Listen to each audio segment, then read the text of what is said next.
E no vídeo de hoje, a indignação do falecido autor Lauro Corona, uma matéria publicada no jornal Mensageiro da Paz por Cláudio Honor Correia de Andrade em setembro de 1989. O povo que não conhece a sua história está condenado a repeti-la.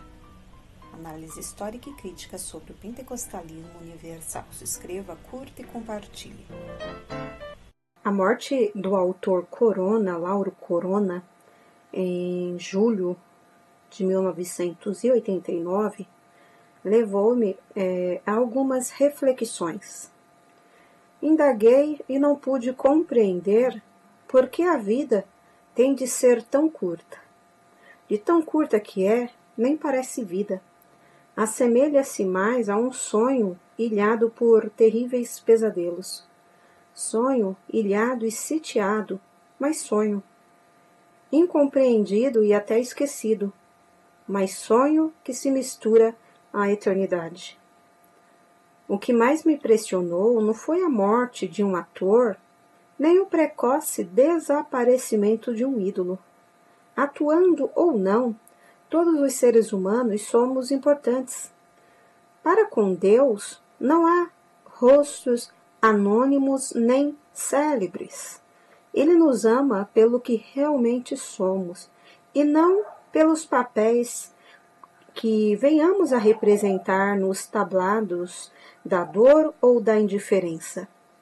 Impressionou-me bastante a indignação manifestada pelo ator,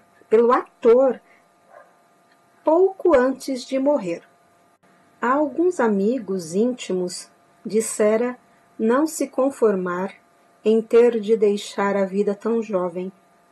Não era apenas inconformismo, mas pura e cristalizada indignação. Tinha ele apenas 32 anos. Estava, como dizem as mães, na flor da idade. Por muito tempo ainda, na flor da idade.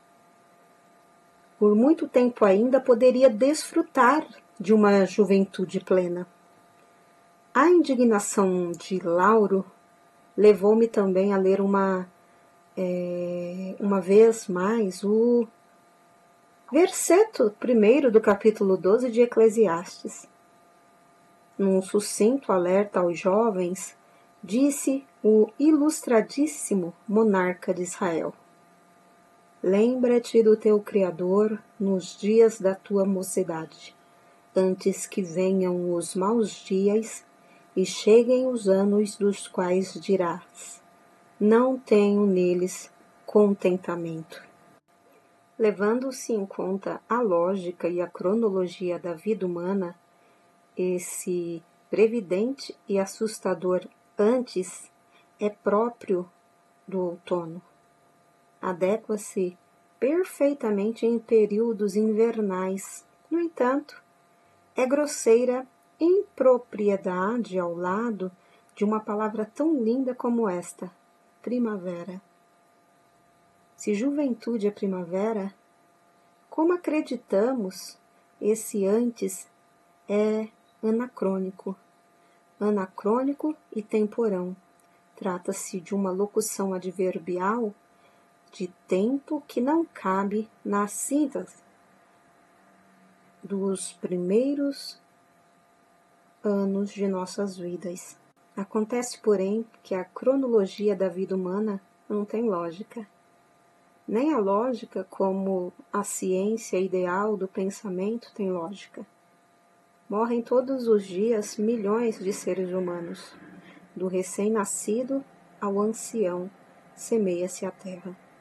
Morre-se ao peito e adolescendo, púbere e já fazendo uso da razão, encanecido e farto de dias.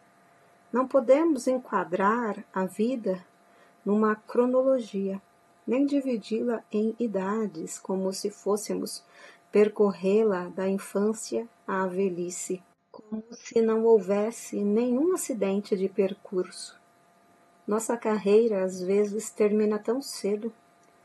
Falamos muito no último suspiro, olvidamo-nos, porém, dos que não tiveram nem tempo de exaltar o primeiro. Olhando assim a existência, temos a impressão de que a vida é tão ilógica. Uns a deixam no primeiro arrebol, enquanto outros estão enfadados de tantas tardes e manhãs. Salmodiando o Eterno, argue-nos, Moisés, a ilogicidade de nossa existência. Em primeiro lugar, diz que os nossos dias passam celeremente, como se fora um pensamento, céleres e passageiros, e causam-nos enfado. Os dias de nossa vida sobem a 70 anos, ou, em havendo vigor, o melhor deles é canseira e enfado, porque tudo passa rapidamente, e nós voamos. Salmos 90:10. Mostrando, uma vez mais, quão ilógico é o tempo, enfatiza o legislador dos Hebreus. Pois 1000 anos aos teus olhos são como o dia de ontem que se foi e como a vigília da noite. Salmos 90, verso 4. Em outras palavras, ensina-nos Moisés que Deus não rege as estações com base na lógica humana. Possui ele instrumentos mais precisos e de nenhuma maneira falhos, seus sapientíssimos e infalíveis desígnios. E por que Deus usaria a lógica se tão falha é a lógica? Codificada por Aristóteles, procura conformar o pensamento consigo mesmo. Pouco lhe importa se este pensamento está ou não de conformidade com a realidade dos seres. Neste particular foi Salomão mais longe. Em Eclesiastes, onde exubera razão e interrogações, procura o sábio investigar a realidade, conferindo e confrontando realidades. Paulo recomenda-nos fazer o mesmo. Disto também falamos, não em sabedoria, mas ensinadas pelo Espírito, conferindo coisas espirituais com espirituais. 1 Coríntios 2:13. Ora, os que conferem as coisas espirituais com as espirituais descobrem sentido e beleza na vida. Ainda que a cronologia da vida humana não lhes pareça lógica, eles sabem muito bem que, além da lógica de quaisquer outros postulados, há desígnios divino e, portanto, fundados no conhecimento e na soberana vontade de Deus. Diante dos imarcessíveis desígnios do Senhor, prostra-se a lógica com todos os seus silogismos e apressadas conclusões. Prostra-se o exigente Aristóteles. Também se prostram Pirro e Descartes, que da dúvida tiraram parâmetros e extraíram orientes. Como sábios, segundo o mundo, porém morreram como sempre tinham vivido, duvidando, descrevendo, apequenando-se e caindo numa eternidade que jamais tiveram a coragem de crer. Deixemos a lógica e vivamos com intensidade os desígnios do Deus eterno. Então, à semelhança de Asaf, entraremos no templo do mais alto e sublime conhecimento. Entraremos para compreender o que é a vida, não em sua periferia, mas em sua essência, e só assim passaremos a valorizá-la como o mais caro dos dons e das dádivas, a mais rara e formosa. Compreenderemos também que o salário do pecado não é mais vida, é a morte que nos tolhe onde quer que estejamos, na mais colorida das estações ou no desfolhado outono. A morte, enfim, é um salário que nos procura e persegue, jovens ou velhos, ela sempre acaba nos achando. Como já dissemos, temos a impressão de que a vida não tem lógica, mas tem sentido. Um elevado e enaltecido sentido. Por este motivo, exortou-nos o sábio. Lembra-te do teu Criador nos dias da tua mocidade, antes que venham os maus dias e cheguem os anos dos quais dirás, não tenho neles contentamento. Salomão não disse que esses maus dias só viriam na velhice. Dependendo de como encaramos a palavra de Deus, eles podem chegar a qualquer momento. São visitantes inesperados e sem protocolos. Chegam sem avisar e surgem como o antes destacado pelo pregador.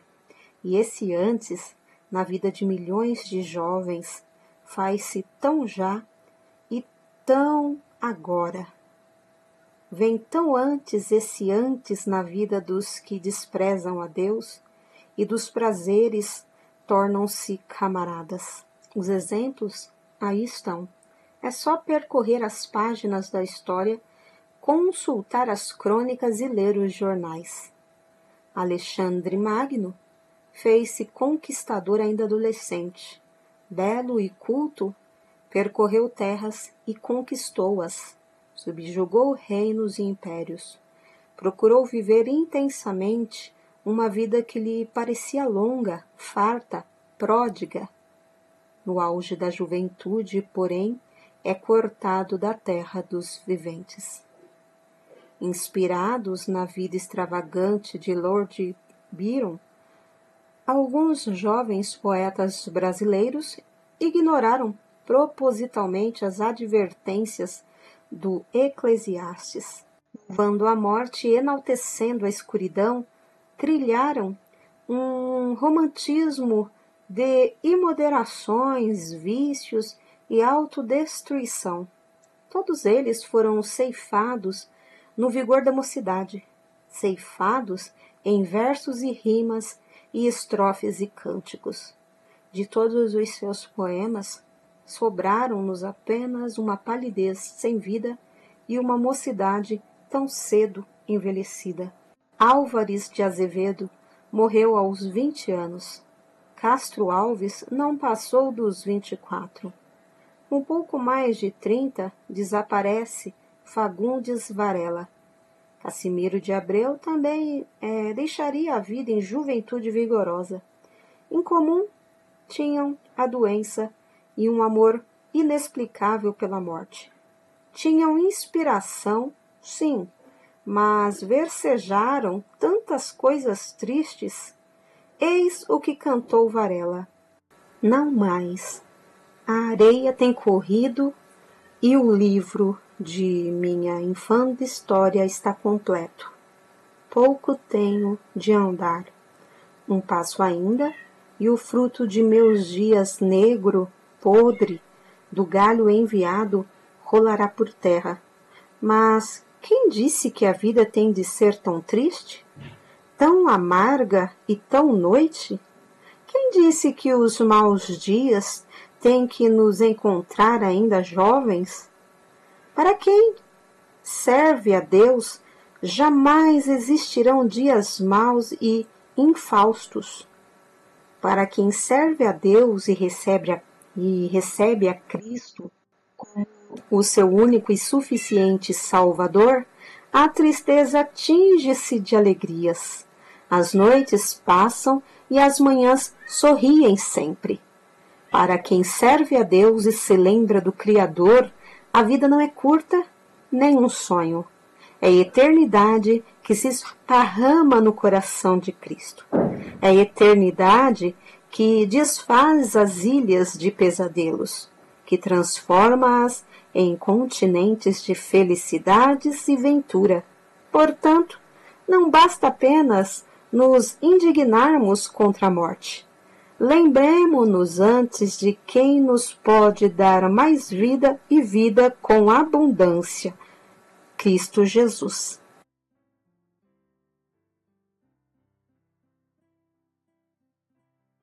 porque nada podemos contra a verdade, senão pela verdade. 2 Coríntios 13:8. Se inscreva, curta e compartilhe. Análise histórica e crítica sobre o pentecostalismo universal.